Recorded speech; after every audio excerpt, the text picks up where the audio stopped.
Bismillahirrahmanirrahim. Assalamualaikum warahmatullahi wabarakatuh. Alhamdulillah wassalatu wassalamu ala Rasulillah.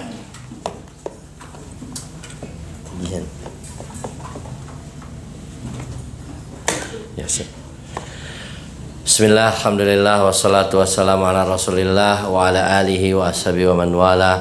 La hawla wa la quwwata illa billah, amma ba'd. Allahumma sholli ala Muhammad wa ala ali Muhammad. Pertama, kita bersyukur kepada Allah di pagi hari yang penuh berkah ini. Semoga Allah memberikan kenikmatan buat kita semua, keberkahan, kesehatan, dan nikmat iman wal Islam. Seraya kita berdoa di pagi hari seperti doa yang dzikir yang diajarkan oleh Nabi SAW. Allahumma bika asbahna wa bika amsayna wa bika nahya wa bika namutu wa ilaika nusur. Asbahna ala fitratil Islam. Kami masuk di pagi hari ini dalam keadaan fitrah sebagai Islam. Asbahna ala fitratil Islam wa ala kalimatil ikhlas, dan di atas kalimat keikhlasan. Wa ala millati abina Ibrahim hanifa muslima, dan dalam ajaran Nabi Ibrahim yang lurus. Semoga Allah Subhanahu wa taala memberikan hidayah kepada kita semua. Amin. Ibu-ibu sekalian, para ummahat yang solehah, semoga istiqomah sampai dijemput malaikat maut. Karena suatu saat kita bakalan dijemput, entah pagi hari, entah sore hari, atau malam hari. Dan suatu saat kita akan dihadapkan, diperlihatkan amal soleh yang kita lakukan selama di dunia, apa yang telah kita lakukan untuk akhirat kita. Jangan sampai kita menyesal di kemudian hari. Jangan sampai kita ingin kembali tapi tidak bisa lagi, karena hidup di dunia hanya sekali. Ibu-ibu sekalian, alhamdulillah untuk kedua kalinya kita kajian di Masjid Al-Iman ini. Sesuai dengan namanya, Al-Iman. Mana iman? Apa artinya iman? Nama masjid kita apa, Bu? Al-Iman. Mahwal iman.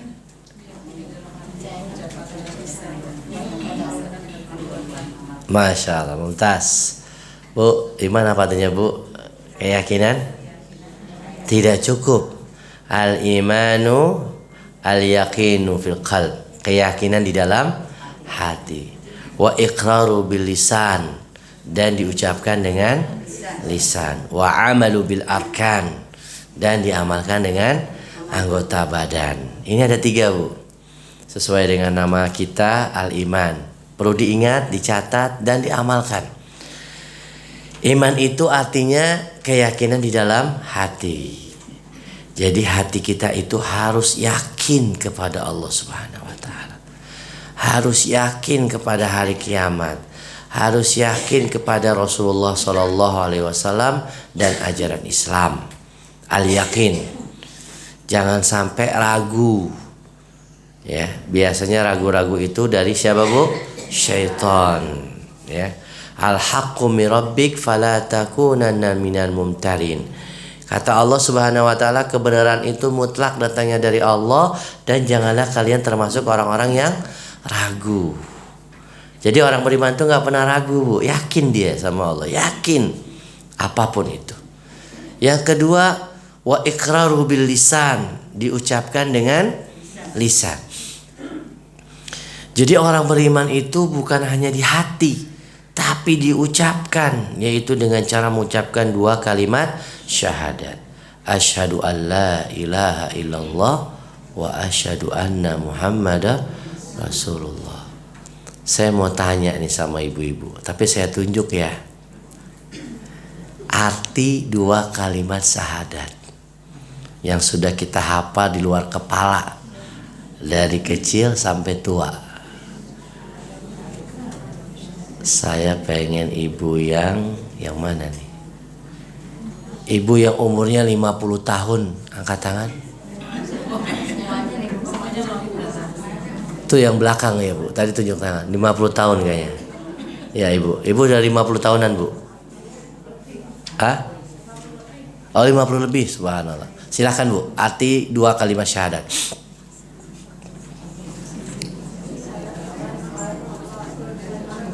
Maaf Bu, ulangi. Maaf, tolong tenang dulu Ibu. Kita menghargai kawan kita yang sedang menjawab. Silakan Ibu. Ya. Tidak ada Tuhan selain Allah dan Nabi Muhammad sebagai Rasul. Iya. Iya. Iya. Tapi kurang tepat. Ada yang bisa meluruskan atau melengkapi? Bu, 2 kalimat syahadat Bu. Ya Ibu silakan. Ibu yang sebelah sini. Ya Ibu, kacamata ya. Aku bersaksi bahwa tiada Tuhan selain Allah dan aku bersaksi bahwa Nabi Muhammad Rasulullah. Iya, kurang lengkap. Bu, ini penting ya Bu. Asas 2 kalimat syahadat. Kita sering ngucap harus tahu artinya dan maknanya. Ada yang tahu? Enggak terjemahnya. Asyhadu an la ilaha illallah wa asyhadu anna Muhammadar Rasulullah. Artinya. Silakan Ibu yang depan.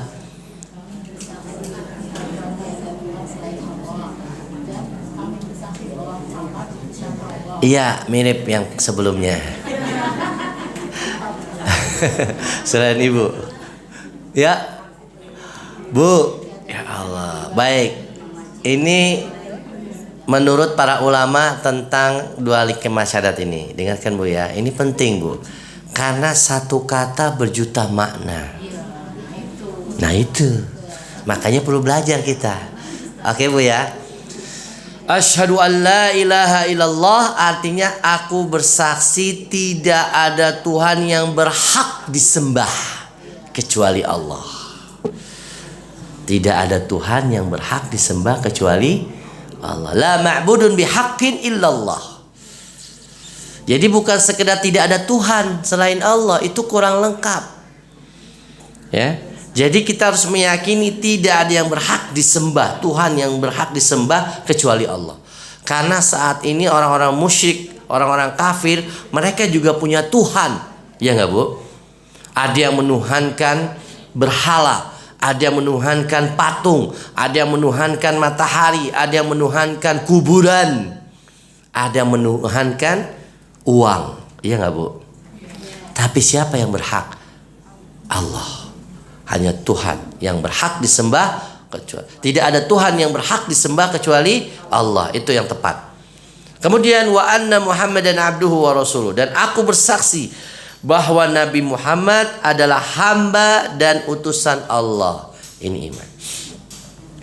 Ini iman dengan ikrar, dengan lisan, bahwa Nabi Muhammad adalah hamba dan utusan Allah.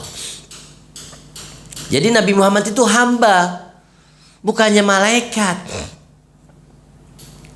Nabi Muhammad tidak mau dikultuskan oleh sahabatnya, dan tidak ada sejarahnya ya para sahabat radhiyallahu anhum mengkultuskan Nabi Muhammad. Tidak ada. Karena Muhammad SAW adalah manusia biasa dan juga utusan Allah. Nah, manusia biasa ini tidak boleh disembah, tidak boleh dikultuskan, dan gak ada tuh yang sujud kepada Nabi Muhammad, para sahabat. Gak ada juga yang sama Nabi Muhammad cium tangannya sampai sujud, sampai bungkuk, rukuk, gak ada. Apalagi bolak-balik, gak ada. Ya kan, pegel gitu ya. Cium tangan bolak-balik. Allah. Gak ada itu. Gak ada yang mengkultuskan Nabi Muhammad SAW. Bahkan ketika Nabi Muhammad SAW meninggal pun tidak ada yang berdoa kepada Nabi Muhammad di kuburannya. Tidak ada. Yang ada yang disunahkan adalah bersolawat ketika ziarah kubur Rasulullah SAW. Allahumma sholli ala Muhammad wa ala. Bukan minta kepada Nabi Muhammad di atas kuburannya. Bukan. Gak boleh syirikin. Ini kebanyakan, ya Allah. Udah gitu bukan nabi, bukan rasul, dianggapnya wali. Orang minta sama kuburan. Ini musyrik. Nggak ada nabi mengajarkan begitu. Karena nabi adalah manusia biasa. Nabi juga tidak punya ilmu kebal. Nggak ada sejarahnya Nabi belajar ilmu kebal, karena Nabi manusia biasa. Ini harus kita yakini, ibu-ibu sekalian. Iman. Ketika perang Uhud, menang atau kalah bu kaum muslimin? Hah? Yang benar bu, menang atau kalah? Kalah. Kok ragu-ragu sih? Saya kan cuma nanya. Perang Uhud menang atau kalah bu? Kalah. Kenapa kalahnya bu? Sebagian kaum muslimin terbuai dengan harta, fulus. Akhirnya kacau. Gara-gara rebutan dunia, rebutan harta. Jadi cerai-berai pasukan kaum muslimin. Rasulullah SAW saat perang Uhud itu mengalami kekalahan, mundur. Ya. Apa yang terjadi? Gigi Rasulullah SAW patah. Ini menandakan Rasulullah itu manusia biasa, bukan malaikat. Ini enggak.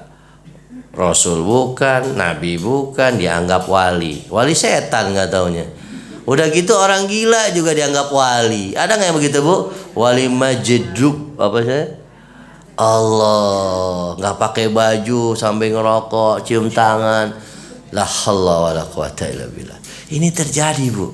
Jangan menyembah selain Allah. Orang yang beriman, bagaimana Allah memberikan pertolongan kepada hambanya yang seperti ini, seperti tema kita hari ini. Allah menolong orang yang taat. Oleh karena itu iman dulu yang kita yakini. Yang tadi selanjutnya Rasulullah SAW adalah utusan Allah. Utusan Allah. Jadi kita harus percaya kepada Nabi Muhammad. Semua yang Rasulullah sampaikan harus kita yakini. Jangan setengah-setengah. Ini kan sunnah Nabi, ya. Jangan. Semua sunnah Nabi itu adalah wahyu, betul nggak bu? Al-Quran wahyu bukan bu? Kalau sunnah, kata siapa bu? Saya ulangi bu ya. Bu, Al-Quran wahyu dari Allah bukan bu? Wahyu. Makhluk atau kalamullah? Kalamullah bukan makhluk ya. Perkataan Allah ini. Kalau makhluk, wah bisa hancur. Kullu man 'alaiha fan wa yabqa wajhu rabbika dzul jalali wal ikram. Semuanya akan hancur kecuali wajah Allah. Jadi kalau misalkan ini makhluk, hancur Al-Quran. Tapi tidak, ini kalamullah. Jadi wahyu. Kalau sunnah Nabi, wahyu Allah bukan? Bukan. Nah, lu. Yang bingung saya atau ibu? Gak bercanda, maaf ya. Sunnah Nabi itu wahyu atau bukan? Kata siapa bu? Kata Allah. Gimana bunyinya bu? Allah bilang, wa ma yantiqu 'anil hawa in huwa illa wahyu yuha. Buka surat An-Najm. An-Najm juz 27. An-Najm. Wa ma yantiqu 'anil hawa in huwa illa wahyu yuha. Surat ayat berapa saya lupa ya. Oh ya, ayat 3 dan 4. Coba ibu dibaca yang sudah ketemu. An-Najm ayat 3 dan 4. Wa ma yantiqu 'anil hawa in huwa illa wahyu yuha. Halaman 526. Halaman 526 An-Najm. Silakan ibu yang sudah tahu. 2 ayat 3 dan 4. Silakan. Tidaklah yang diucapkan itu Al-Quran menurut keinginannya. Tidak lain Al-Quran itu adalah wahyu yang diwahyukan kepadanya. Ya, jadi ucapan Nabi itu bukan dari hawa nafsu. Ucapannya Nabi, wa ma yantiqu. Siapa yang ngomong ini? Bukan Rasulullah. Wa ma yantiqu huwa berarti kan? Dan tidaklah Nabi Muhammad itu berkata dari hawa nafsunya. Jadi Rasulullah itu kalau ngomong bukan dari hawa nafsu. In huwa illa wahyu yuha. Melainkan dia adalah wahyu yang diwahyukan kepadanya. Sallallahu alaihi wasallam. Jadi setiap perkataan Rasulullah SAW itu adalah Wahyu Allah juga, dari Allah. Namanya utusan Allah. Rasulullah. Jadi sebenarnya sunnah itu wahyu dari Allah, redaksinya dari Nabi Muhammad. Tapi kalau Al-Quran, redaksi dan isinya dari Allah Subhanahu wa Ta'ala. Begitu, Bu. Ya, jadi kedua-duanya adalah pegangan kita, Al-Quran dan Sunnah. Jadi jangan sampai kita ragu apa yang dikatakan oleh Rasulullah. Harus yakin dan taat kepada perintah Nabi. Ini orang yang beriman, supaya Allah memberikan pertolongan kepadanya, yaitu kita harus taat kepada Nabi. Itu dia. Yang kedua, iman itu diucapkan dengan lisan. Jadi kalau orang kafir mau masuk Islam harus mengucapkan 2 kalimat syahadat. Ibu pernah ngelihat atau membantu orang masuk Islam? Melihat. Pernah ngajak orang masuk Islam? Pahalanya gede banget tuh, Masya Allah. Pahalanya gede, Bu, ya. Ya, ini kita orang yang mau masuk Islam harus mengucapkan 2 kalimat syahadat.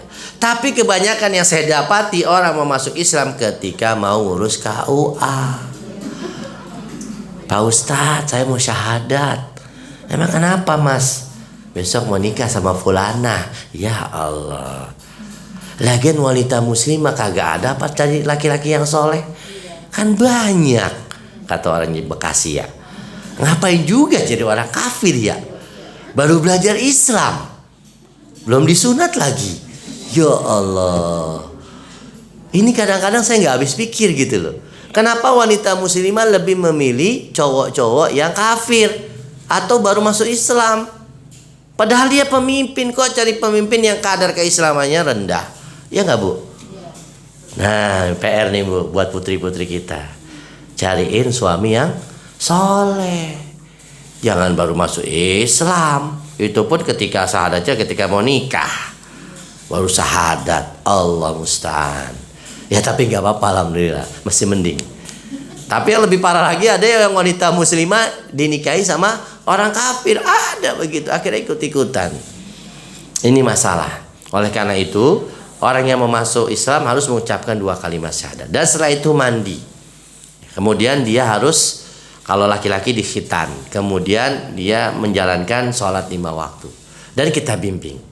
Ya, asyhadu an la ilaha illallah wa asyhadu anna muhammadar rasulullah. Ini yang penting. Dan yang ketiga dari iman tadi, wa amalu bil arkan. Pengertian iman adalah diamalkan dengan anggota badan. Jadi iman itu diamalkan dengan anggota badan. Saya mau tanya lagi sama ibu-ibu, Masya Allah. Ibu-ibu ini kan lebih pengalaman.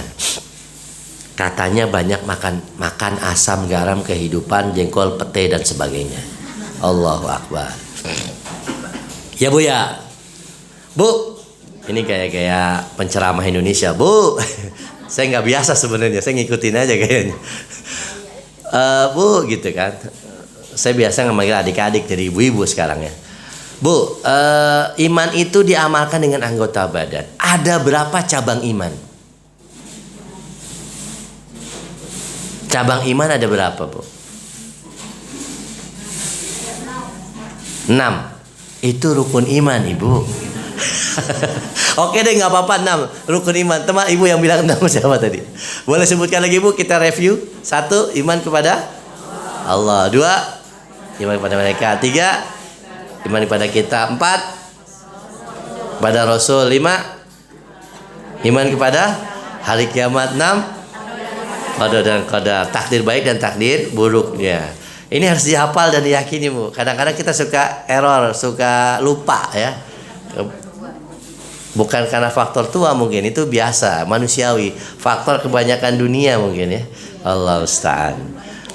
Rukun iman ada 6. Kalau cabangnya? Cabangnya banyak, jangan cabang toko doang dihafalin. Grandway 1, kota wisata 1, cabang toko. Ada berapa, Bu, cabangnya? 60 atau 70?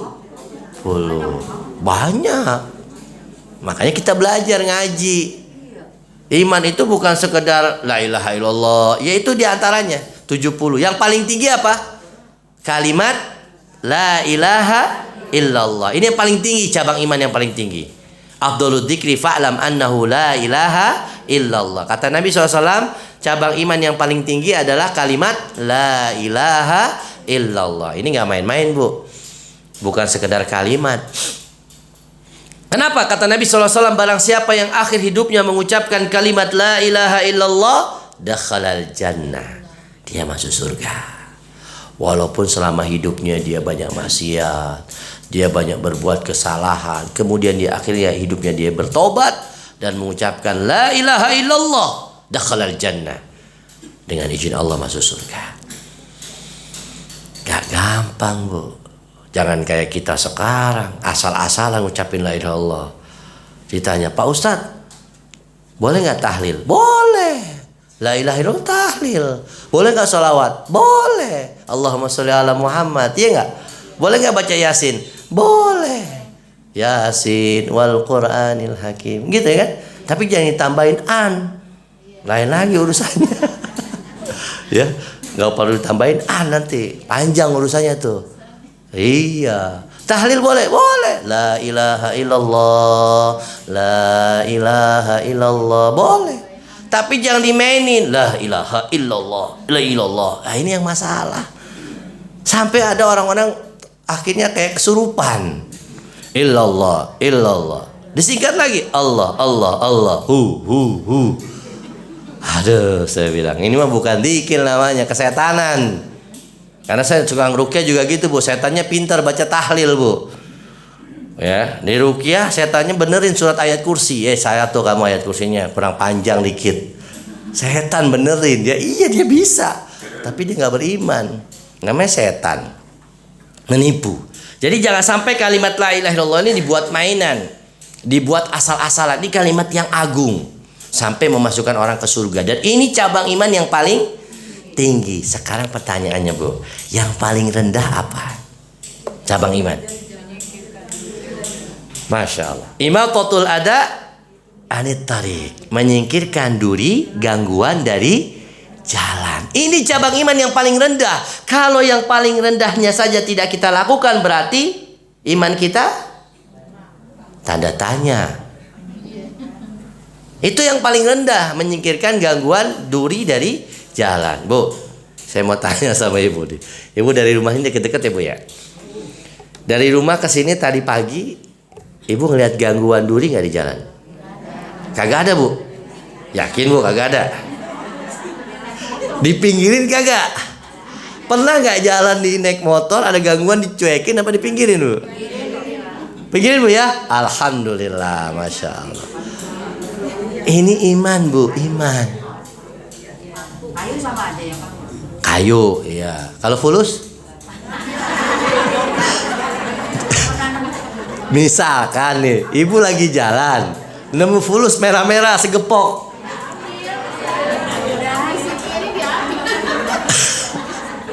Lah, dipinggirin apa diambil, Bu?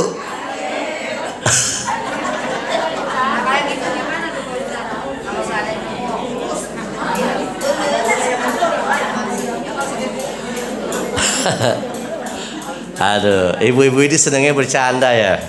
Tapi kalau saya bercandanya serius, Bu. Biar mikir maksud saya. Bercanda jangan asal ketawa, harus mikir ya. Mikirnya syar'i. Kita lagi jalan. Kata Nabi kalau ada gangguan di jalan kita pinggirin, ya nggak, Bu? Ada kayu, ada duri, ada beling, ada paku, ya nggak, Bu? Kita lagi jalan, nemu fulus di jalan. Kita apain nih, Bu? Diambil apa dipinggirin? Emang punya siapa itu, Bu? Boleh kita berhak ngambil? Nah, lo itu namanya main pungut baik gitu kan? Ya Allah. Baik. Itu luqotoh namanya dalam Islam. Luqotoh, barang temuan. Itu ada hukumnya, Bu, nggak main comot baik. Jadi luqotoh itu baik fulus, dompet, tas, atau HP, itu nggak sembarangan kita pungut. Kalau kita mau ambil, kita punya tanggung jawab mengumumkan. Nah, lo siap kagak? Saya bahasa Betawi aja ya, Ibu ya. Saya kalau saya bahasa Jawa bingung lagi, bentar. Misalkan kita nemu HP di jalan, ya, kita umumin di RT 3 misalkan ya. Wah, ini punya siapa nih? Wah, bisa dibuka, saya pakai lah, lumayan buat setting dagangan. Kita umumin di RT, ini punya siapa? Kita posting, saya nemuin HP, hubungi saya. Gitu. Atau nemu fulus sekian, hubungi. Atau ditempel di papan pengumuman. Sampai kapan batas waktunya? Setahun. Kalau nggak berani, nggak usah diambil. Bukan hak kita. Iya nggak, Bu? Jangan main comot aja. Itu dia, lu kotoh. Ya. Tapi kalau di jalan ada fulus. Kalau ada gangguan, kita singkirkan. Atau sampah. Ini dia, Bu. Kebanyakan orang sekarang menyepelekan sampah. Ah, bukan saya yang buang, bukan punya saya. Kadang-kadang gitu. Apalagi anak-anak kita lihat, tolong ambil sampahnya, nak. Bukan saya yang buang, Pak. Gitu dia bilang. Ini nggak ada praktek keimanan dari anak-anak kita sekarang. Kenapa? Orang tuanya nggak nyontoin. Ada sampah nggak disapuin, biarin aja, ada mbak, kita juga bantuin pembantu. Dia yang ngepel, yang nyapu, begitu. Akhirnya terjadi apa? Kacau beliau. Makanya ini menyingkirkan gangguan dari jalan adalah merupakan cabang keimanan. Ya, kita pinggirin, Bu. Kita pinggirin, bersihin. Pahala. Kalau ini aja nggak ada, tanda tanya iman kita. Ya, misalkan ada apa. Makanya juga jangan sampai kita nih perumahan menghalangi jalan. Contoh ya, Bu ya, parkir mobil sembarangan. Ya, Pak ya. Kalau belum punya siap garasi jangan parkir. Satu rumah 3 mobil. Orang mau jalan, mau lewat susah. Ini merupakan apa nih? Gangguan di jalan nggak? Iya, apalagi perumahan ya. Rumahnya mewah, mepet sawah. Nggak boleh ya. Harus ada jalan, kasih celah. Ya kalau misalkan ada celah nggak apa-apa, silakan. Harus ada kesepakatan juga di antara warga. Ini enggak. Udah gitu parkirnya malangin lagi. Ya Allah. Satu sini. Susah. Motor aja lewatnya pelan-pelan. Ini merupakan gangguan di jalan. Nggak boleh. Atau membuat tanggul. Polisi tidur ya. Itu orang paling segan sama polisi tidur itu. Kalau yang lain enggak kayaknya. Coba kalau ada polisi tidur pasti pelan kan? Iya, itu dia. Kata orang paling takut sama polisi tidur. Dari ngebut berhenti dia. Tapi ketika bikin polisi tidur jangan tinggi-tinggi. Ini juga ada aturannya, nggak boleh apalagi di perumahan atau di jalan raya. Saya pernah tuh di jalan raya Jatimulya. Terlalu tinggi orang susah jadi. Gajulkan kalau bahasa kita ya. Gajulkannya yang apa namanya? Datar. Jadi jangan sampai kita membuat gangguan di jalan. Ini juga nggak boleh. Ya, seperti itu. Kemudian juga gangguan di jalan apa contohnya? Ada di perumahan ini biasanya. Ya, maaf ya saya sengaja nyindir. Karena orang perumahan. Bikin rumah pagarnya sampai menjurus ke jalan. Iya, Bu ya. Boleh nggak, Bu? Nah, ini masalah. Kalau bilang ini kan tanahnya tanah Allah, bebas. Tanah Allah. Kayak orang mana, Bu?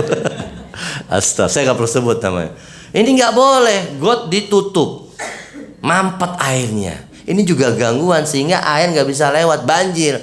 Disalahin tukang sampah, enggak? Disalahin hujan. Ini gara-gara hujan banjir, ente. Got ditutup, bikin toko, bikin rumah sampai maju ke depan, nggak bisa lewat tuh air. Dia bingung, akhirnya banjir kelebuh. Itu dia akibat kesalahan manusia.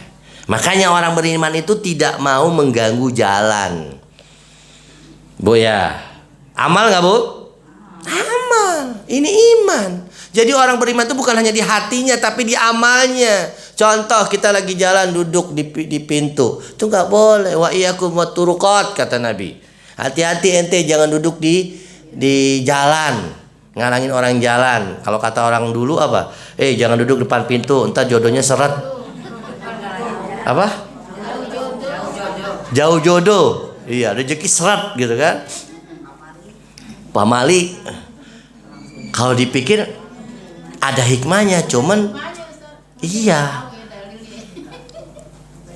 Saya nggak ngomong dalil sih sebenarnya. Iya, tapi sebenarnya ada hikmahnya. Memang tidak boleh. Wa iyyakum watturuqat kata Nabi.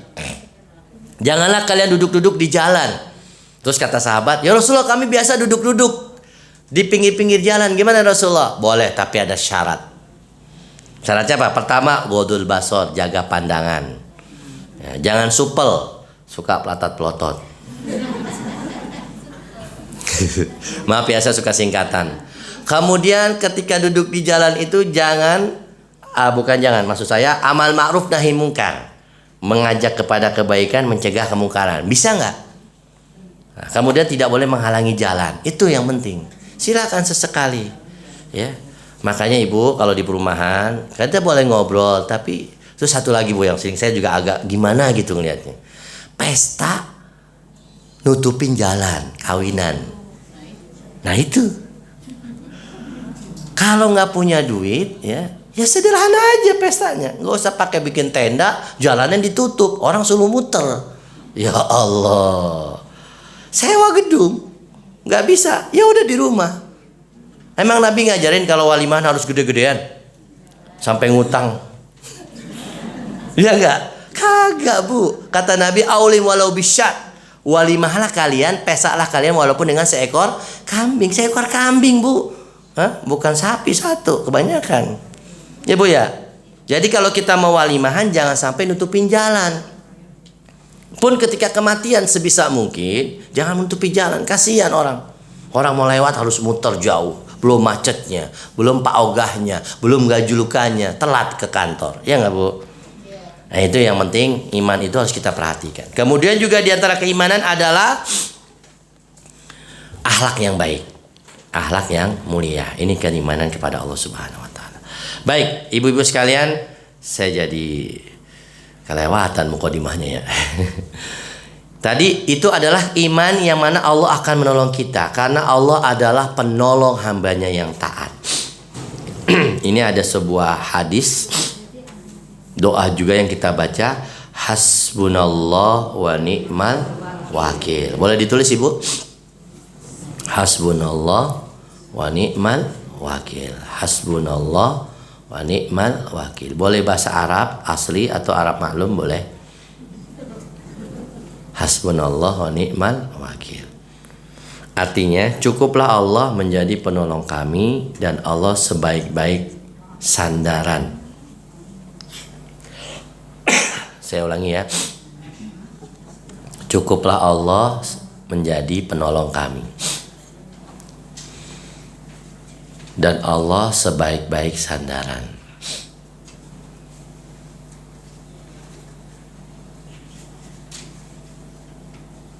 Cukuplah Allah sebagai penolong kami. Hasbunallah wa ni'mal wakil. Ni'mal maula wa ni'man nasir. Itu lengkapnya. Ini harus sering-sering diucapkan bu. Ada sebuah hadis Rasulullah SAW itu ketika ditimpa musibah, ada masalah, lagi bete, lagi ada musibah, lagi ada problem, beliau SAW mengucapkan ini doanya. Hasbunallah wa ni'mal wakil, ni'mal maula wa ni'man nasir. Cukuplah Allah sebagai penolong kami dan Allah adalah sebaik-baik tempat bersandar atau sandaran. Ibu-ibu sekalian, ini sebuah ajaran tauhid yang sangat mulia, sangat bermanfaat buat kita. Kalau seseorang mukmin, orang Islam tidak punya tauhid yang kuat, maka dia akan goyah kehidupannya. Sepanjang hidupnya dia akan resah, akan bingung, akan galau, tidak tahu arah jalannya kemana. Karena dia tidak berpegang, tidak bersandar kepada Allah Subhanahu wa Ta'ala. Padahal di sini Rasulullah SAW jelas mengatakan, cukuplah Allah sebagai penolong kita. Ini suatu kalimat yang agung, mengandung makna yang tinggi, bahwa Allah adalah zat yang menghitung napas-napas kalian, yang memberikan karunia dan menjauhkan keburukan dari kalian. Diharapkan kebaikannya dan cukuplah karunia dari Allah Subhanahu wa Ta'ala. Jadi Allah itu penolong kita bu. Bukannya manusia. Allah yang menolong semua urusan kita. Cukup kalau Allah jadi penolong kita. Gak perlu yang lain. Mau masalah rumah tangga, masalah ekonomi, masalah negara, masalah politik, Allah yang nolong. Lihat bu, Bagaimana contohnya para sahabat Nabi radhiyallahu anhum ketika berperang di bulan Ramadan, perang Badar. Perang apa, Bu? Badar. Berapa jumlah kaum muslimin saat itu? 300. Berapa jumlah orang musyrik musuhnya? 1000. Secara logika nggak mungkin menang, ya nggak? Bulan puasa lagi. Tapi sahabat nggak lemes, nggak tidur-tiduran, nggak main HP terus, nggak kebanyakan nonton sandiwara, apalagi sinetron Korea. Bahaya, K-pop lagi. Ya Allah. La haula wala quwata illa billah.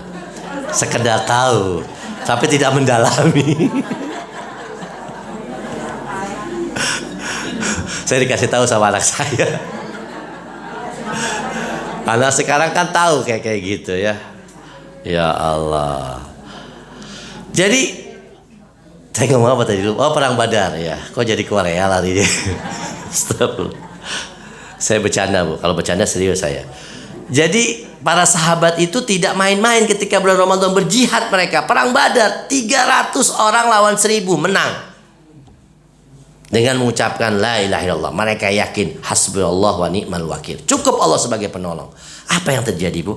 Allah memberikan bala bantuannya berupa malaikat. Jadi ketika itu malaikat turun, tiba-tiba orang kafir musyrik Quraisy mati, jatuh. Banyak yang dipanah, dibusuk. Sahabat bingung, siapa ini? Nggak ada orang, tiba-tiba geletak musuhnya jatuh. Malaikat turun. Ini pertolongan Allah. Itu contoh pertolongan Allah Subhanahu wa taala. Dan juga kita lihat bagaimana pejuang-pejuang Islam bangsa kita Indonesia. Bayangin, Bu. Negara kita dijajah oleh Belanda berapa lama, Bu? Berapa, Bu?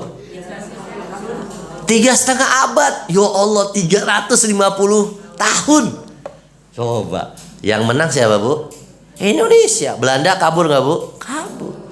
Melawan Belanda pakai apa, Bu? Bambu runcing, nggak masuk akal. Mereka pakai pistol, bom, pesawat segala macam. Kenapa? Teriakan mereka pejuang-pejuang Islam negara Republik Indonesia ini adalah Allahu Akbar, seperti Bung Tomo di Surabaya. Iya nggak, Bu? Ini mereka yakin penolongnya Allah. Dan pejuang-pejuang Republik Indonesia ini kebanyakan siapa, Bu? Santri. Silakan cek sejarah Indonesia. Para kiai, para ustadz yang mendorong masyarakat kita untuk maju melawan penjajah. Santri, Bu. Seperti di Afghanistan. Siapa yang memenangkan orang Soviet? Taliban. Taliban itu artinya apa, Bu? Santri. Tolib. Taliban itu dari kata dari Tolib, santri. Mereka siapa? Santri. Melawan Uni Soviet dengan teriakan la ilaha illallah. Menang. Indonesia juga gitu. Santri, kiai, ustadz. Kenapa? Mereka yakin penolong mereka adalah Allah. Jangan takut, Bu. Inilah pentingnya keimanan. Oleh karena itu kita harus mengajarkan generasi sekarang tauhid. Ya, untuk melawan penjajah. Sekarang penjajah nggak bawa senjata, tapi bawa apa, Bu? Setan gepeng. Lawan kita siapa sekarang, Bu? Setan gepeng. Lebih serem apa lebih keren, Bu? Lebih serem. Masa serem begitu? Keren. Tapi bahaya, ya nggak, Bu? Maksudnya begitu. Anak-anak muda kita, generasi muda kita dijajah dengan gadget. Ya enggak? Dirusak otaknya dengan gadget. Dirusak akhlaknya dengan gadget. Na'udzubillah. Kita harus lawan, Bu. Lawan. Dengan kebaikan. Jangan kalah sama orang-orang kafir. Sekarang ini udah banyak teman-teman kaum muslim yang melawan perang Ghazul Fikri dan teknologi dengan kebaikan. Mereka membuat YouTube Islami, ya kan? Membuat aplikasi Islami untuk membendung serangan-serangan dari luar. TV Islami, ya. Ya Allah. Sekarang buka klik dikit, ya Allah, yang keluar macam-macam. Ini cukuplah Allah sebagai penolong kita. Itu dia, ibu-ibu. Kemudian di sini dijelaskan Allah adalah penolong kita. Surat At-Tolak ayat 3. Barang siapa yang bertakwa kepada Allah, maka Allah akan mencukupkan keperluannya. Silakan dibuka surah At-Tolak ayat 3. Juz 28 ya. Wa may yatawakkal 'ala Allahi fahuwa hasbuh. Ya, At-Tolaq halaman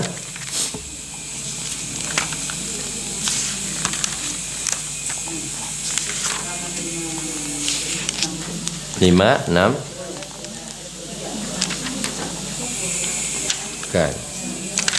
Ya, 5, 8 ya. Ayat 3.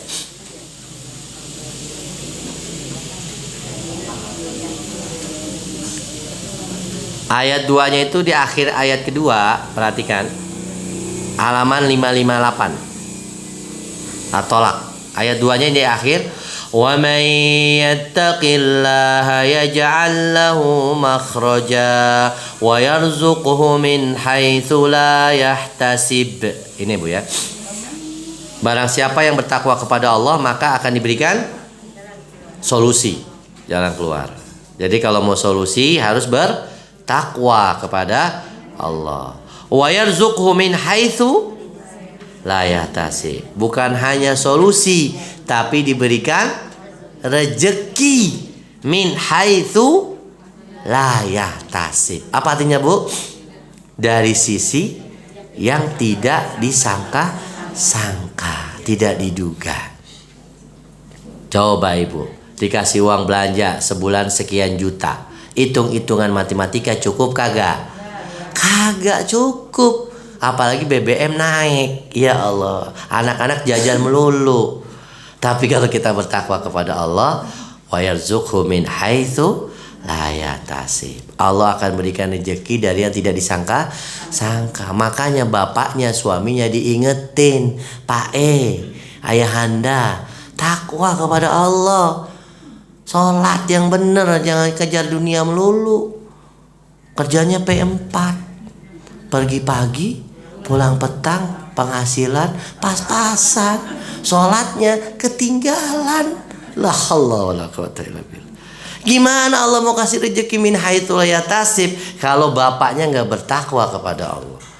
Gimana Allah memberikan solusi kalau ibunya nggak bertakwa kepada Allah Subhanahu wa taala? Makanya cukuplah Allah sebagai penolong dengan cara bertakwa. Kemudian di ayat ketiganya Allah berfirman, "Wa may yatawakkal 'ala Allahi fahuwa hasbuh." Apa artinya Bu? Cukup. Buku, cukup baginya. Barang siapa yang bertakwa kepada Allah maka cukup.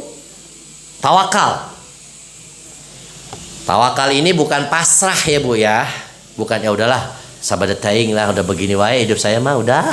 Wes ropopo, bukan begitu.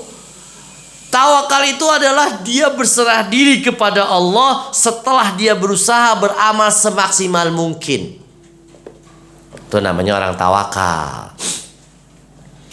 Dia berusaha, dia bekerja keras, dia sungguh-sungguh. Kemudian setelah itu fatawakkal 'ala Allah. Dia bertawakal kepada Allah. Cukup Allah sebagai penolong. Misalkan contoh, dia dagang di warung atau di pasar, buka toko. Dipajang, dibersihin ya, ditawarin dagangnya online. Dari pagi sampai siang kagak ada yang chatting saya. Kagak ada yang mampir ke toko saya. Ya Allah, mana bulan Ramadan mau lebaran, ya Allah. Pada minta THR lagi. Dia tawakal kepada Allah. Dia lupa siapa yang ngasih rezeki? Allah. Harusnya tawakal. Ya Allah, saya tawakal. Saya sebenarnya sedikit kepada Allah. Itu tawakal. Nanti Allah kasih min haitsu la yahtasib. Datang pembeli giliran mau sholat duhur. Pilih mana Bu? Dari pagi sampai asar kagak ada yang datang. Begitu mau sholat asar, Bu saya mau lihat barang Bu. Pilih sholat dulu apa nawarin barang dulu Bu? Sholat dulu, kabur pembelinya tuh. Ntar aja sholatnya masih panjang gitu ya. Allah. Padahal yang ngasih rezeki siapa Bu? Allah. Ibu coba ada yang pernah ke Arab Bu ya? Pernah ke Mekah atau Madinah Bu? Coba Ibu ketika mau belanja dengan suara adzan apa yang dilakukan? Ruh, sholat, pergi ente, pergi. Iya gak? Tutup dagangannya Bu. Tutup, tinggal ke Masjidil Haram sholat. Pada miskin kagak? Kagak. Orang kita Indonesia sholat ditinggalin. Pada kaya apa pada miskin? Pada miskin. Kenapa nggak sholat? Ini masalah. Masalah ini. Terus terang aja. Saya mengingatkan diri saya dan kita semua. Jangan pernah melalaikan sholat. Begitu dengan adzan sholat. Ya. Saya punya teman ya. Dia bos herbal di Bekasi. Punya beberapa cabang ya. Itu Masya Allah. Semua cabangnya ketika adzan tutup. Ente mau beli syukur enggak, ya udah ntar habis sholat tutup, jegrek, tutup beneran. Saya kasih tahu namanya Salma Agensi Herbal. Ya, silakan cek di Gading ada, di mana lagi, di Rawalumbu ada. Ibu mau belanja pas lagi dia ada, gak bakal dilayanin sama pegawai. Semua itu SOP pegawainya. Apa tambah miskin? Kagak bu, tambah buka cabang di mana-mana. Bahkan setiap tahun karyawannya diumrohin, 5 orang umroh setiap tahun. Oh subhanallah, berkah. Dan semua karyawannya wajib ngaji, taklim, biar pinter. Bukan pinter dagang doang, pinter agama juga. Pinter dagang jadi dikadalin orang. Tapi kalau pinter agama, Masya Allah, bagus. Jadi ibu-ibu sekalian, kita tawakal kepada Allah. Ketika ada yang beli, ya sudah, maaf ya sudah, saya mau sholat dulu. Kalau bapak menunggu silakan. Itu ujian, ya nggak bu? Ujian. Kita tawakal nggak sama Allah? Nanti Allah kasih rezeki. Makanya ketika kita menjadikan Allah sebagai penolong, kita harus taat. Ya enggak bu? Taat, dipanggil sholat. Ibu-ibu juga gitu. Allahu Akbar, Allahu Akbar. Ntar ya tutup dulu. Matiin dulu HP-nya. Oh lagi nawar nih. Nah, udah tutup aja udah. Paling 10 menit, 15 menit. Ya enggak? Bisa enggak bu? Bu, ingetin suaminya bu. Ya, biar halal rezekinya. Selanjutnya ini bahwasanya Allah sebagai penolong kita. Itu yang penting ibu sekalian. Jangan sampai kita tidak ditolong Allah karena kita tidak bertawakal kepada Allah. Kemudian sebuah hadis dari Nabi SAW. Nabi SAW bersabda, "Lau antum tatawakkaluna 'ala Allahi haqqa tawakkuli la razaqakum kama yarzuqut thair." Artinya, kalau seandainya kalian bertawakal kepada Allah dengan sebenar-benarnya. Nabi SAW bersabda, kalau seandainya kalian bertawakal kepada Allah dengan sebenar-benarnya, la razaqakum kama yarzuqut thair. Niscaya Allah akan memberikan rezeki kepada kalian seperti burung diberikan rezeki. Kalau seandainya kalian benar-benar bertawakal kepada Allah, maka Allah niscaya Allah akan memberikan rezeki kepada kalian kama yarzuqut thair, seperti burung diberikan rezeki. Ibu pernah perhatiin burung nggak bu? Itu dia kalau keluar pagi dari kandangnya perutnya lapar, iya nggak bu? Pulang kandang sore udah kenyang. Atau ayam aja keluar subuh-subuh tok lapar cari makanan, pulang kenyang. Siapa ngasih makan? Allah. Ini perumpamaan Rasulullah SAW memberikan perumpamaan seekor burung. Dia pergi dari kandangnya di pagi hari dalam keadaan lapar, pulang sore hari dalam keadaan kenyang. Allah yang kasih. Itu burung gak punya otak, kecil, cuma bisa terbang. Apalagi manusia yang punya otak, punya ilmu, punya tangan. Jangan males. Gimana Allah mau kasih rezeki kalau kerjanya tidur baik? Tidur, ngerokok, nonton. La haula wala quwata illa billah. Keluar. Mau dapat mau enggak keluar. Fantasilu fil ardi kata Allah Subhanahu wa taala. Bersebaran kalian di muka bumi. Faida surat Al-Jumu'ah Allah berfirman, "Faida qudiyatis sholatu." Bukan. Faida Ya ayyuhalladzina amanu idza nudiya lis-sholati min yaumil jumu'ah fas'au ila dzikrillahi wa darul bai'. Dzalikum khairul lakum in kuntum ta'lamun. Fa idza qudiyatis sholatu fantashiru fil ardi wabtaghu min fadlillahi wa dzkurullaha katsiran la'allakum tuflihun. Al-Jumu'ah ayat terakhir, juz 28, sebelah kiri bagian atas. Gaya ustaz sekarang gitu ya Bu ya. Apa kata Allah? Jika telah diselesaikan sholat, kamu setelah menunaikan sholat, fantasiru fil ardi, tebarlah di muka bumi, cari rezeki Allah. Ya, cari rezeki Allah dan banyaklah menyebut nama Allah. Tawakal. Jadi kita keluar dulu rezeki ya, mau dapat mau enggak kita keluar, nawarin barang atau cari kerjaan gitu ya. Kalau bisa kita yang menciptakan lapangan kerja. Ini orang sekarang mindsetnya beda, cari kerjaan. Kamu mau sekolah di mana? SMA negeri, keren. Kuliahnya kuliah PTN. Mau jadi apa? Pegawai negeri. Ya Allah, jadi kuli. Coba bagaimana mindsetnya anak belajar itu menciptakan lapangan kerja, bukan cari kerjaan jadi pegawai. Ini mental penjajah, makanya negeri kita telat. Orang sekolah itu cari ilmu, kemudian bisa menyebarkan ilmunya dan bisa membuat lapangan kerja sendiri. Biarpun dagang kue, misalkan bikin kue, tapi kalau dia kreatif, Allah, melejit. Ya, jangan mau jadi buruh mulu, puluhan tahun jadi buruh. Enggak. Udah gitu kerjanya sip-sipan lagi. Anaknya ketinggalan, keteteran. Ya Allah. Jadi itu, ibu-ibu sekalian, pulang, pergi pagi-pagi, tawakal. Tawakal sama Allah. Cukup. Ketika dia cari uang, cari maisha, cukup Allah sebagai penolong. Yakin. Bismillahi tawakkaltu 'ala Allah, la haula wala quwata illa billah. Jalan. Ibu juga gitu, jalan ke pasar, jalan. Ya Allah, dikasih uang 200.000. Ya Allah, nggak cukup nih buat bawang, beli ini, beli itu. Bismillah, tawakal, keluar. Tahu-tahu dapat banyak rezeki. Pernah nggak begitu, Bu? Pernah nggak? Barokah. Bukan berarti bisa jadi uangnya nggak bertambah, tapi hartanya, makanannya berkah. Itu dia keberkahan itu. Ini pentingnya kita bertawakal kepada Allah sehingga Allah menjadi penolong kita. Menjadi penolong kita. Syaratnya taat kepada Allah Subhanahu wa taala. Wallahu a'lam bishawab. Jam 9 kita buka tanya jawab. Biasanya ibu-ibu banyak pertanyaan dan curhatan. Gitu. Tapi kalau curhat sama Mama Dede ya, Bu ya.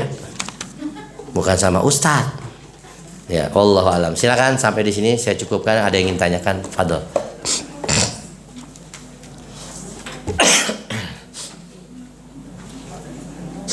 Boleh langsung, boleh pakai kertas. Mungkin yang langsung dulu silakan. Fadol. Emang harus dicatat? Enggak. Oh tidak. Atau ingin memberikan tambahan masukan buat yang lain, silakan. Bisa sharing ya, karena kita pengajian ini bukan hanya mendengarkan ya, siapa tahu kita bisa saling memberi nasihat, mengingatkan yang lain, pahala insyaallah. Silakan. Soal yang pertama, Assalamualaikum warahmatullahi wabarakatuh. Waalaikumsalam. Ustaz, mau tanya, kalau kita safar mukim, sholat tarawihnya bagaimana Ustaz? Syukran. Sholat tarawih, perasaan kemarin tanyain lagi deh. Sholat tarawih di Kodo ya. Emang belum terjawab. Ya pertama itu tadi, hukum sholat tarawih itu sunnah ya. Sunnah. Kemudian kalau safar gimana? Jangankan sholat tarawih, sholat wajib aja bisa dijama, ya kan? Dijama qashar gitu. Yang tadinya 4 rakaat jadi 2, yang tadinya di awal waktu jadi di akhir. Boleh nggak, Bu? Boleh gitu. Apalagi sholat tarawih, boleh. Ya, atau nanti di misalkan dia lagi sapa atau dia berhenti dulu istirahat di rest area, kan bisa. Iya nggak? Misalkan jalan safar malam pada isya, sampainya subuh. Saya mau sholat tarawih. Ya berhenti aja dulu rest area di masjid ya. Bapaknya istirahat, tiduran. Dia sholat, kan bisa. Jadi jangan dibikin susah gitu loh. Islam ini mudah, nggak sulit. Iya nggak, Bu? Nggak bisa sholat duduk, nggak bisa sholat berdiri, duduk, ya kan? Nggak bisa duduk, tiduran. Nggak bisa tiduran dengan isyarat, nggak bisa dengan isyarat, disolatin. Sudah selesai, iya nggak? Jadi gampang, Islam itu gampang. Ya, seperti itu. Jadi kita itu jangan mempersulit diri kita. Islam itu mudah, tapi jangan dimudah-mudahin. Ingat ya, Islam itu mudah. Seperti pakai jilbab, Ibu. Mudah nggak, Bu? Mudah, nutup aurat. Masya Allah. Badannya terjaga dari terik matahari, ya. Terjaga dari gangguan orang-orang jahat, ya kan? Kemudian orang juga lebih segan kalau pakai jilbab, ya nggak Bu? Coba kalau pakai baju bupati, buka paha tinggi-tinggi, a'udzubillah. Apa yang terjadi? Kacau beliau. Akhirnya kejahatan. Jadi jangan kita mendatangkan kemaksiatan, kejahatan ke sebab diri kita. Ini saya nasihatin buat ibu-ibu, khususnya para wanita muslimah, jaga diri, terutama dari penampilan. Islam itu sudah mengajarkan kita penampilan nutup aurat sesuai syariat, ya, bukan sesuai kemauan. Ya, jadi ajaran Islam itu bukan sesuai kemauan, tapi sesuai dengan aturan. Ibu ya, saya ulangi Bu ya, syariat Islam itu sesuai aturan, bukan sesuai kemauan. Nanti kalau sesuai kemauan beda-beda, Islam Indonesia, Islam Arab, Islam Amerika, jadinya beda-beda. Tapi Islam itu satu, yaitu kemauan atau aturan dari Allah Subhanahu wa taala. Aturan Allah, syariat. Seperti pakai jilbab yang rapi, tidak mengundang fitnah. Dan juga diantara Nabi SAW mengajarkan wanita kalau keluar rumah usahakan tidak pakai wangi-wangian yang mencolok, ya, nggak usah dandan. Nanti dandannya di rumah sama suami, sekedarnya saja, sekedarnya. Ya, justru yang baik itu dandan bersolek di hadapan suami, pahalanya gede. Itu diantaranya. Itu yang penting ibu-ibu sekalian menjaga diri. Kemudian juga dari omongan, dari perkataan, pergaulan dengan laki-laki yang bukan mahram. Hatta sama tukang sayur, jangan dibecandain. Bang, Masya Allah Bang, hari ini ya Allah baik banget Bang, kurang ini kenapa ya? Aduh, abang juga manusia, kadang-kadang suka lebay, ya, hati-hati. Juga kadang-kadang saya juga ibu-ibu pengajian sama ustadz juga terlalu berlebihan, terlalu dekat. Ustadznya di selfie. Astagfirullah. Ustadz foto dulu ya, cekrek. Aduh, saya kadang-kadang gimana miris gini aja gitu ya. Terutama Mahmud.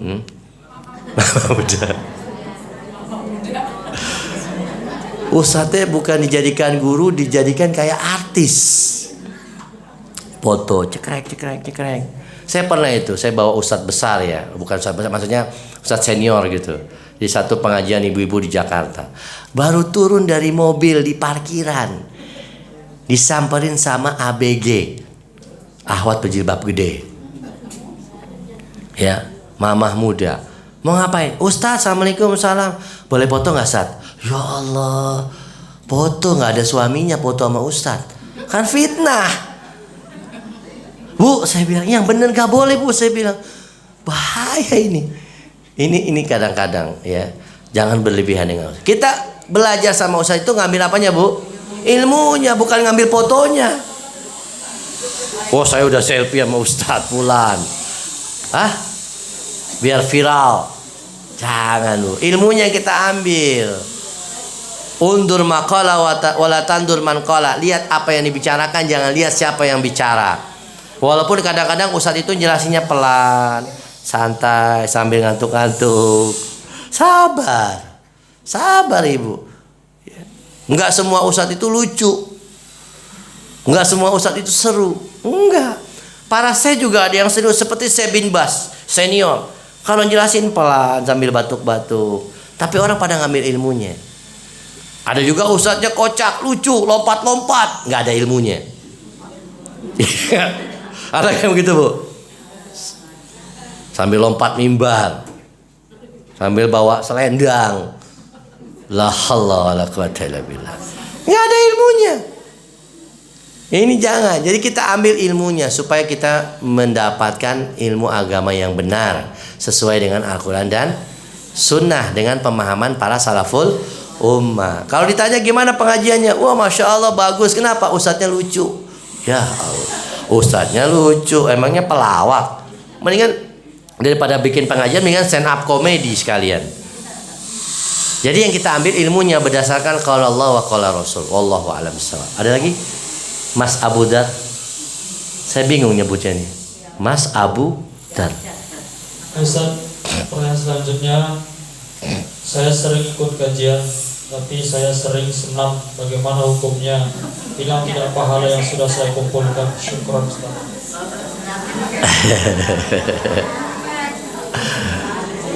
Pertanyaan atau pernyataan? Oh, pernyataan. Ya, nggak apa-apa. Kita hargai pernyataan. Pengakuan. Baik, nggak apa-apa ibu. Ibu yang semoga dirahmati Allah dan mendapat hidayah dari Allah. Yang bertanya dan juga yang ditanya. Bagaimana pengajian tapi juga ikut senam? Senam apa dulu nih? Kalau senam di rumah sama suami boleh nggak? Boleh. Senam apa dulu ya kan? Tapi mungkin yang dimaksud senam yang pakai musik ya. Yang di pinggir jalan, di mall, di lapangan, sambil pakai baju, you can see, I can see. Pakainya sih. Oh, pakai sopan. Oh, sopan. Oh, pakai jilbab. Oh iya. Agamis. Cuman di tempat terbuka. Semua orang boleh ngeliat.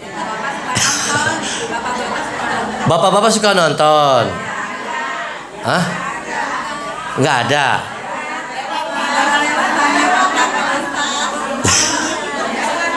Oh iya. Kayak saya cuma bertanya, jangan salahkan saya dong.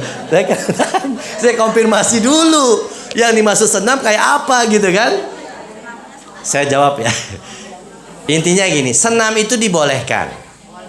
Ya, karena menyehatkan. Al mu'minu qawi khairun wa ahabbu ilallah minal mu'minu dhaif. Orang mukmin yang kuat, yang sehat lebih baik dan lebih dicintai oleh Allah daripada orang mukmin yang lemah, yang sakit-sakitan, yang lemas and loyo.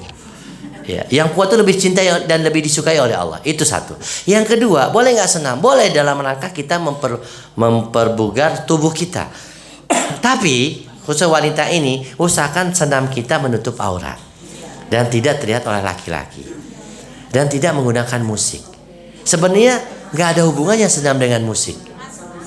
Ya, jadi senam-senam aja. Kita lari, jogging itu juga, atau kalau sekarang istilahnya fitness ya, ada tempat khusus apa namanya, tempat fitness ya, yang gerakan begini itu kan ada khusus wanita.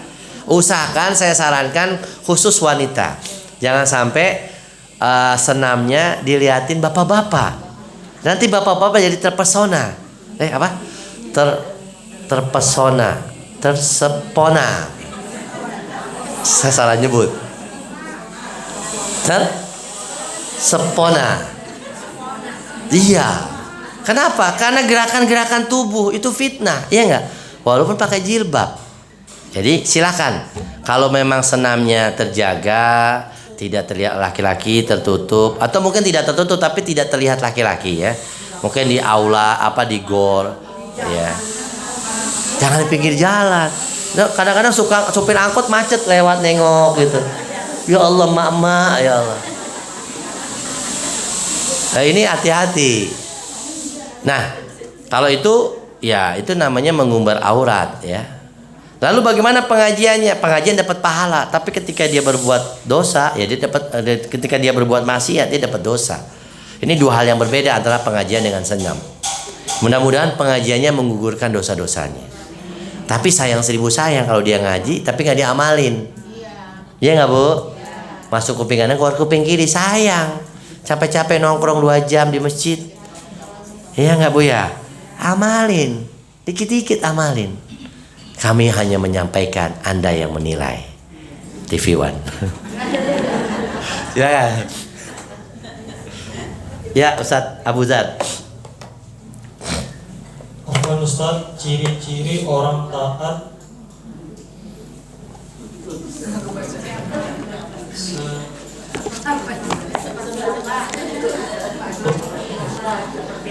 seperti apa? Jadi orang taat seperti apa? Allah memberi rezeki kepada kita dengan cara apa saja Ustaz? Ya, pertama afwan. Emangnya salah apa Bu? Tadi pertanyaan apa pertama? Afwan Ustaz, ciri-ciri Iya, orang. emang salah apa dia? Itu ibu salah apa?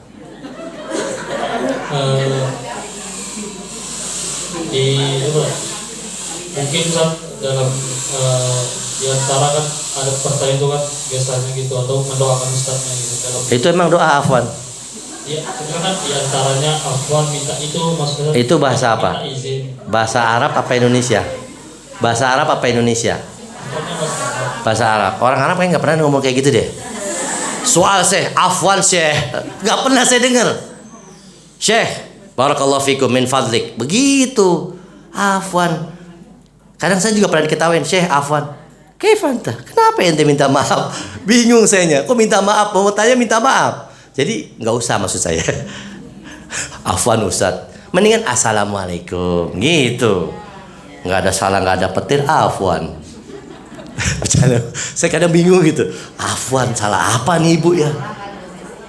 Oke, nggak, kita harus logis beragama, betul nggak bu?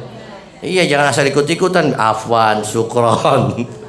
Baik, gitu ya Mas Abu Dar. Jadi itu ibu nggak ada salah, nggak usah minta maaf sama saya. Tadi apa? Ciri-ciri orang yang taat. Bapu ya, saya kalau bercanda serius. Ciri-ciri orang yang taat itu adalah yang selalu menjalankan perintah Allah, ya, menjalankan perintah Allah Subhanahu Wa Taala dan menjauhi larangannya. Itu intinya.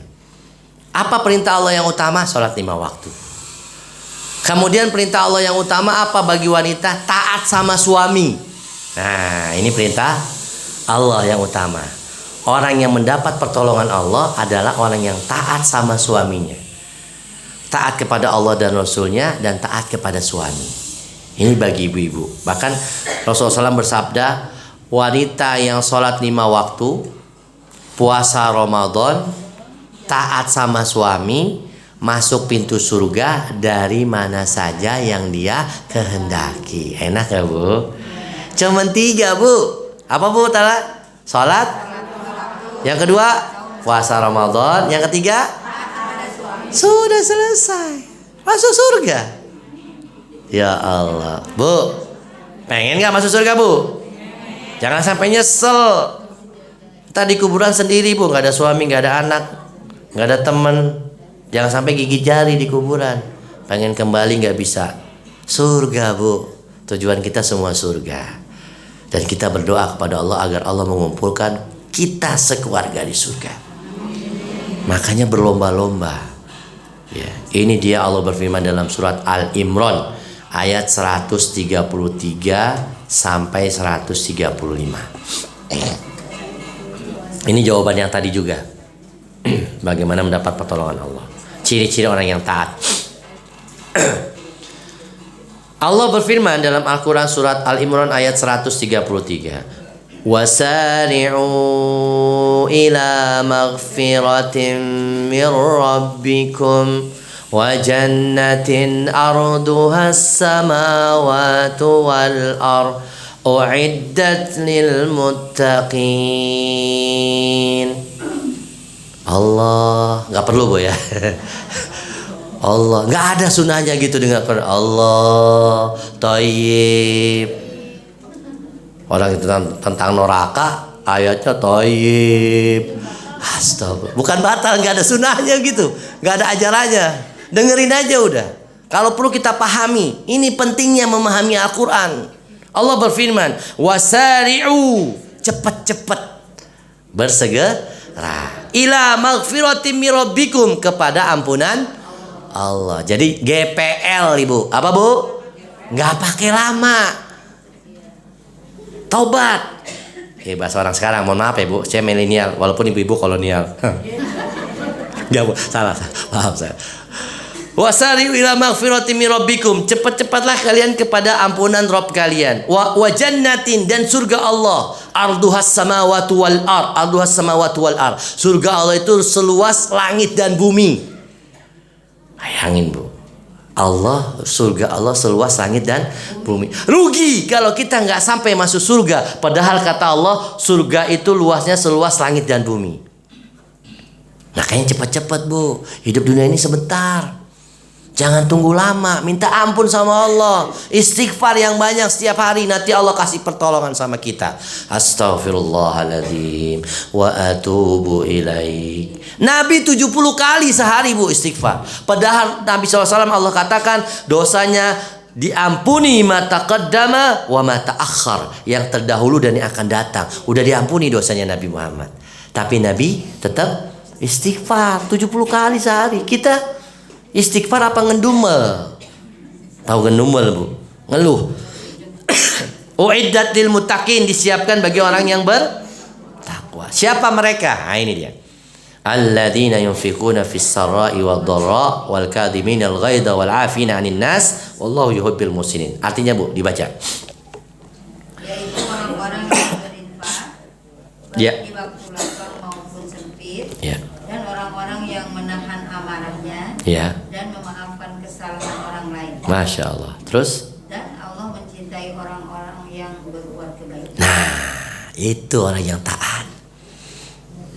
Itu ciri-cirinya orang yang bertakwa yang taat. Kita praktekin bu, dua diri kita. Pertama Allah bilang, alladzina yunfiquna fis sarra'i wad dharra. Orang yang berinfak ketika dalam keadaan lapang. Lagi banyak fulus, banyak harta, dia infak. Dan ketika dalam kesempitan dia juga infak. Tanggal tua nih ya Allah, beras habis, belum beli cabai, minyak goreng mahal, dia infak 5.000 perak buat nenek-nenek janda tua buat beli garam. Allah ganti 100 kali lipat. Ini orang beriman, berinfak di kala lapang dan di kala susah. Jadi kalau mau sedekah, mau infak, jangan nunggu kaya, betul nggak? Ini dalilnya. Mau kaya, mau miskin, infak jalan terus, karena kita mengharapkan pahala dari Allah seperti yang kita bahas kemarin. Bukan dunia semata yang kita harapkan.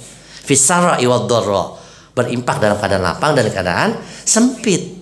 Begitu. Selanjutnya, wal kadhiminal ghaid, dan orang-orang yang menahan amarah, sabar 200%. Sabar sama anak-anak yang rewel, sabar sama suami yang galak. Sabar. Lebih galakan mana suami kita sama Fir'aun? Lebih baik mana kita sama Asia? Asia, kita mah gak ada apa-apanya. Kita bukan siapa-siapa. Suami kita muslim, Fir'aun kafir. Lebih baik suami kita, betul gak? Itu yang harus kita syukuri, jangan marah-marah. Yang ada ngedumel ngomelin suami. Ya mohon maaf bu ya, kasihan suaminya domelin mulu mamanya. Gak bisa mikir dia, susah kerja. Iya. Coba kalau dilus-elus, disayang, ngomongnya enak, semangat suaminya cari duit, betul gak? Iya. Bang, Masya Allah bang, alhamdulillah kita hari ini makan pete bang ya. Wah, mikir dia. Mikir suaminya, wah Allah, istriku kok makan pete alhamdulillah ya. Ah besok beliin daging, gitu. Itu namanya orang yang emosi. Sama anak juga gitu, ya. Kemudian kata Nabi, ini ada sebuah hadis tentang emosi. Laisa syadidu, bukanlah orang yang kuat itu yang pandai bergulat, tapi orang yang kuat itu adalah yang pandai menahan emosi ketika dia mampu melampiaskan. Itu orang yang kuat. Jadi misalkan anaknya rewel, wah namanya emak gitu kan, wah rewel, main gaplok aja gitu kan, wah anak ini, iya kamu.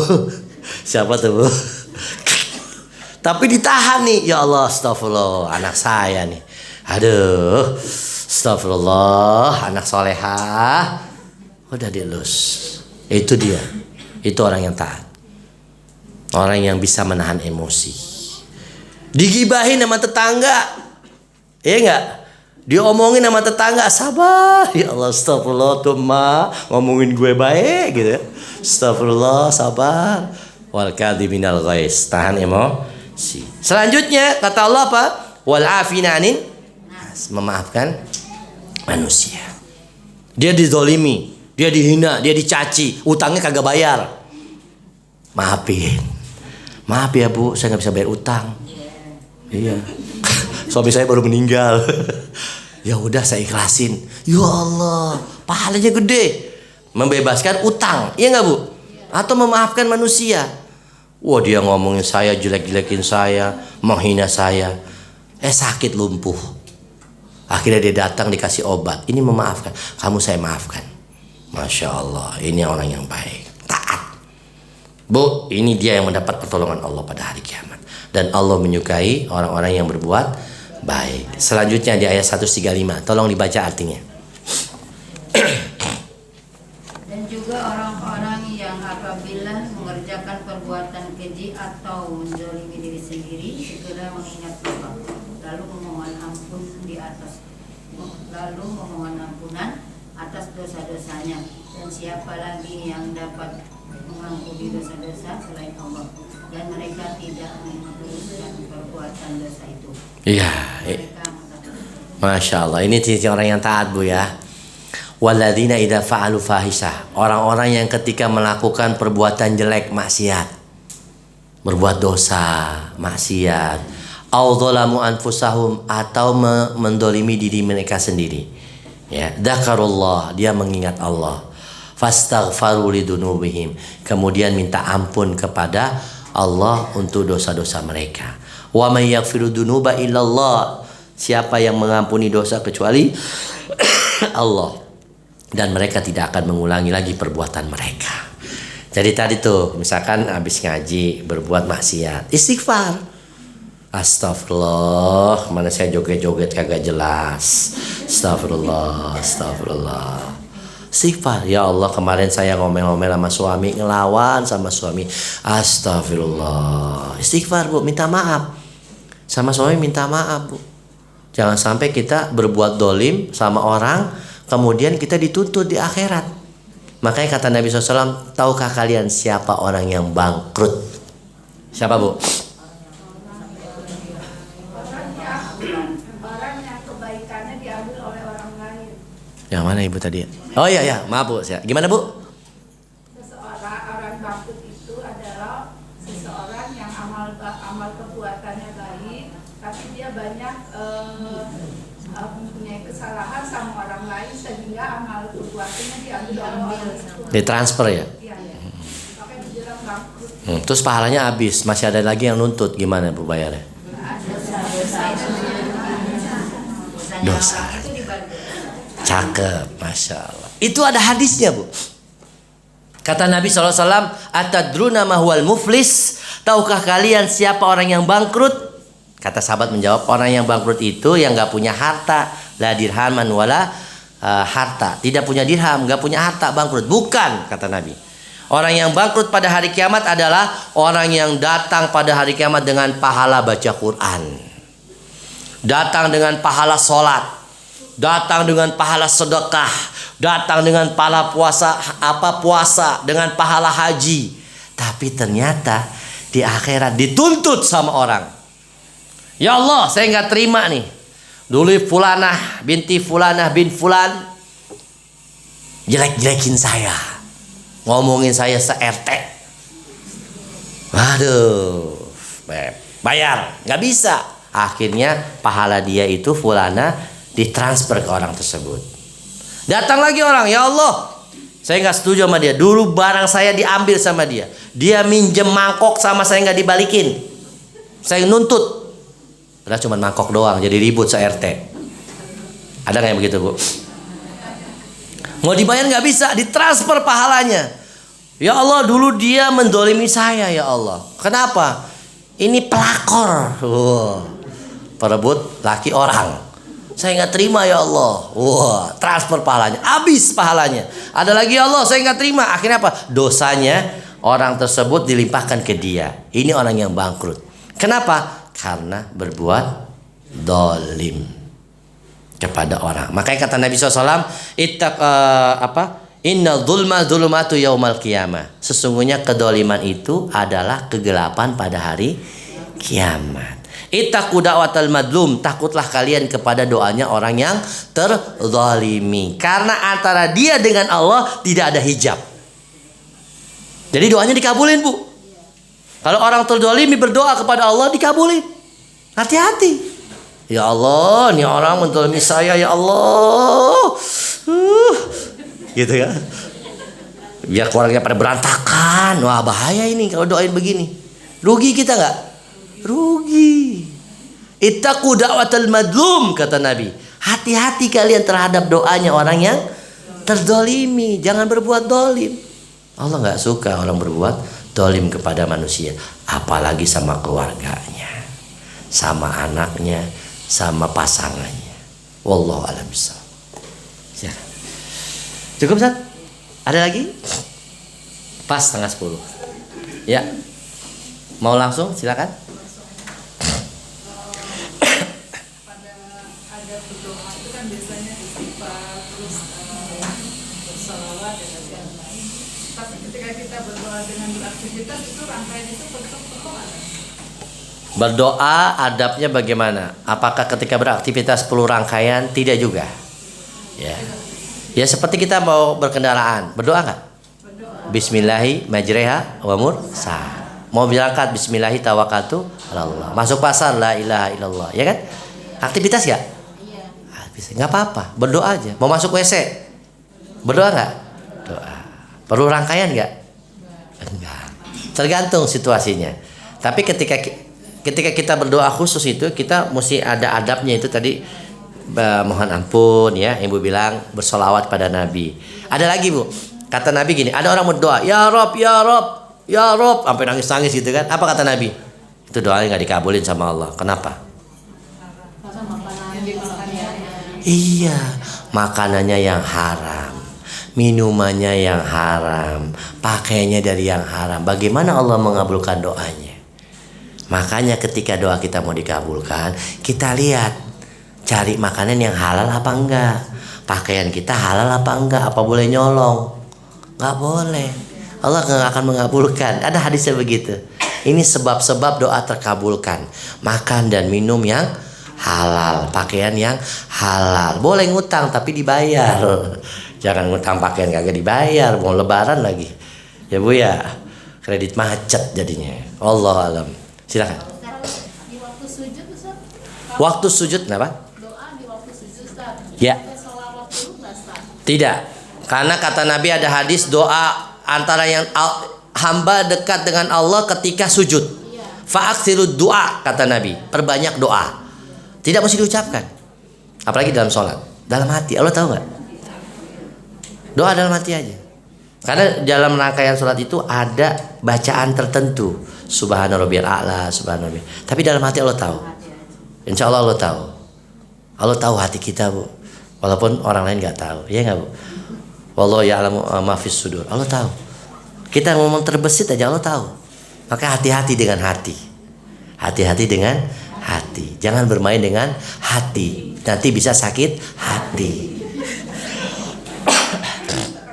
Ya Ibu, silakan. Terus kita habis baca doa yang sholat, kita baca Rabbana zalamna anfusana wa illam taghfir lana wa tarhamna boleh kan? Di sujud. Itu tadi tidak diucapkan dalam hati aja. Ya karena lagi sholat. Kan bacaannya tertentu. Atau di akhir salam boleh. Sebelum salam berdoa. Tapi yang ada hadisnya itu Allahumma aini ala dzikrika wa syukrika wa husni ibadatik. Itu boleh. Ya gitu. Atau nggak mesti kamu kapan aja berdoa, Allah Maha tahu kok. Siapa tahu Ibu ketika lagi infak sedekah anak yatim Ibu berdoa Allah kabulkan. Iya nggak? Iya. Kapan aja. Apalagi lagi puasa. Orang yang berpuasa doanya mustajabah. Ulama mengatakan anytime, kapan aja. Mau siang mau malam berdoa. Doa. Ya Allah semoga berkah, sehat gitu. Oke, gampang kan? Ada lagi? Oh iya Ibu, Masya Allah. Ya, silakan, semangat banget. Ya.